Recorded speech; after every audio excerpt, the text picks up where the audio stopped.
a rejoint. Marc, bonsoir, bienvenue sur notre plateau.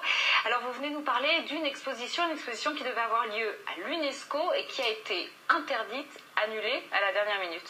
Effectivement, la directrice de l'UNESCO, Irina Bokova, a décidé sine die d'interdire, de reporter, de suspendre une exposition qui s'appelait Juifs et terre d'Israël, après avoir reçu une lettre d'objection du groupe arabe de l'UNESCO qui compte 22 membres. Alors de quoi s'agissait-il également? Quel était l'objet de cette exposition? Alors cette exposition s'intitulait exactement Le peuple, le livre, la terre, la relation de 3500 ans du peuple juif avec la terre sainte, puisque c'était organisé conjointement par l'UNESCO, le centre Simon Wiesenthal et avec le soutien de l'Université hébraïque de Jérusalem. Le centre Wiesenthal avait déjà fait une première concession en acceptant que le terme terre d'Israël soit remplacé par le terme terre sainte.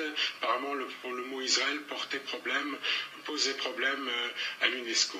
Et quels sont les arguments qui ont été donnés par ce groupe arabe pour obtenir le report de cette exposition? Quels sont les arguments donnés par l'UNESCO?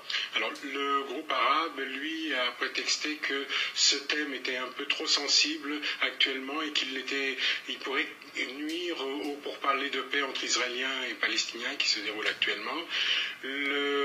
L'UNESCO, sur son site, a justifié sa décision en fonction d'un certain nombre de questions en suspens, notamment concernant, je cite, entre guillemets, des points historiques contestables. Les États-Unis, le Canada ont protesté et Israël également par la voix de Benjamin Netanyahou.